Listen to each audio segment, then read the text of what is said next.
beliaulah ada tokoh yang mempunyai konsep pendidikan dari SD sampai sarjana.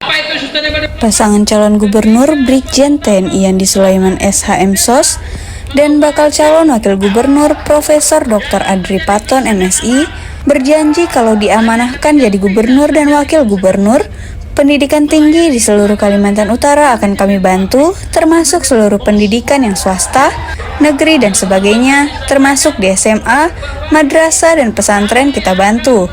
Jangan ada anak orang miskin yang tidak bisa bersekolah dan disambut oleh tepukan hadirin yang ada.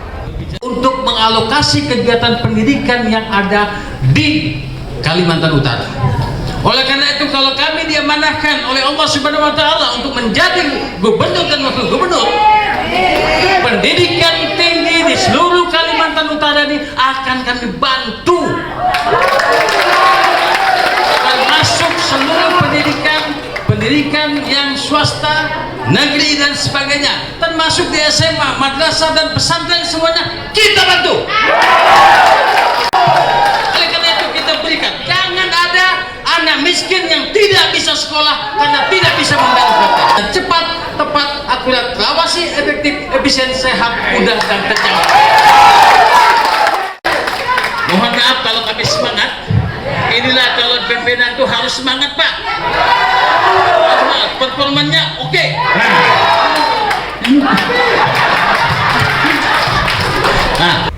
Brigjen TNI Andi Sulaiman SHM SOS berpesan melarang orang lain miskin. Caranya bagaimana?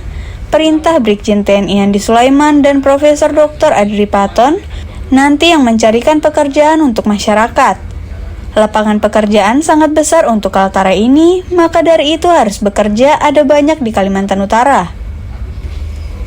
Brigjen TNI Andi Sulaiman juga bercerita tentang almarhum Haji Muhyiddin yang besar sekali jasanya buat petambak. Dulu waktu ada dia, tidak pernah ada nilai udang di bawah standar, tapi kini harga udang jauh di bawah standar. Di sini dulu ada Haji Muhyiddin yang menjadi tokoh mereka mensejahterakan petambak.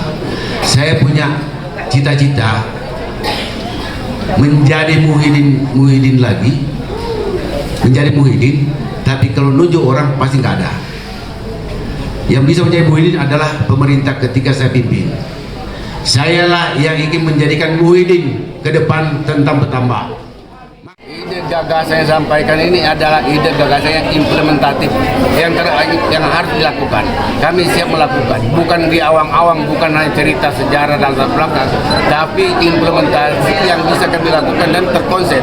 Maka dari itu apa yang saya sampaikan tadi, perubahan radikal terhadap bagaimana pemerintah melayani rakyat masyarakat dengan baik, sehingga masyarakat juga menikmati bagaimana pelayanan terhadap pemerintah ketika kami diamanahkan ke depan. Maka itu apa yang kami sampaikan betul-betul ada perubahan, betul-betul pemerintah provinsi melayani masyarakat, memudahkan semua layanan, memudahkan semua apa yang dilakukan, yang dibutuhkan oleh masyarakat terhadap pemerintah. Artinya ini ada manfaat kami ketika diamanahkan, kami bermanfaat bagi rakyat, juga bagi masyarakat Kaltara. Nah itu perubahan itu yang kami lakukan. Yang kedua, apa yang kami sampaikan bahwa ke depan ada produktivitas. Kami tahu bahwa bagaimana potensi yang luar biasa di Kaltara, baik dari sumber daya alam yang bisa dieksploitasi maupun peluang-peluang yang ada, baik tambang nelayan maupun lahan kosong yang harus dioptimalkan agar produktif. Kami punya konsep semua. Jadi apa yang saya sampaikan adalah implementatif semua, tidak di awang-awang, dan itu bisa diprogramkan. Dan insya Allah kami dengan profesor sudah membuat konsep bahwa apa yang kami lakukan ini akan menghasilkan jauh lebih baik, akan perbaikan ke depan. Tentunya adalah mereka yang memiliki kualifikasi dan kualitas yang luar biasa. Kita menempatkan mereka berdasarkan dari job, dari education, melalui open bidding. Masih belum cukup. Kita tidak pernah cukup bicara pendidikan. Pendidikan itu long life education. Terus belajar. Sehingga maka dari itu komitmen Pak Jenderal dan kami ketika kita insya Allah diamanahkan, maka dunia pendidikan kita pacu dengan tegar dan semua akan berlangsung. Kami akan kita berikan mahasiswa untuk beasiswa KIP, kita dapatkan tetapkan KIP sekarang itu paling banyak itu hampir 8.000 KIP sekarang. Nah, oleh karena itu kita tambah termasuk beasiswa pada orang-orang miskin dan sebagainya, dan kita tidak mau ada anak orang miskin yang tidak bisa kuliah. Itu adalah pesan ketika saya dilantik waktu jadi rektor. Jangan sampai ada anak miskin tidak boleh kuliah dan sebagainya. Oleh karena itu saya himbau, percayalah pada kaula muda yang ada di Kalimantan, kami memberikan yang terbaik bagi kaula muda untuk melanjutkan perkuliahan. Pertanian. Nah, saya di sini mahasiswa dari Universitas Borneo Tarakan jurusan pertanian. Nah, yang pertama saya akan bahas tentang pendidikan.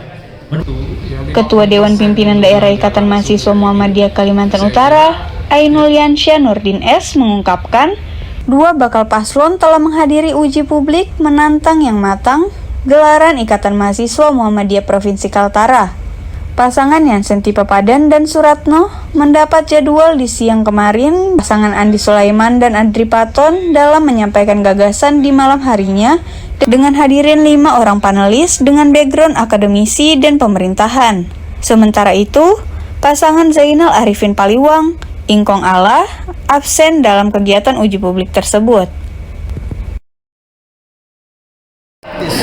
Salah satunya adalah bidang hikmah politik dan kebijakan publik yang khusus mengikuti dan menyikapi persoalan-persoalan yang berkaitan dengan sosial dan politik. Pada saat menyikapi pemilihan kepala daerah, kita di Ikatan Mahasiswa Muhammadiyah melalui bidang hikmah tadi membuat sebuah penelitian yang berkaitan dengan bagaimana partisipasi masyarakat terhadap politik dan juga tingkat money politik yang terjadi di Kalimantan Utara.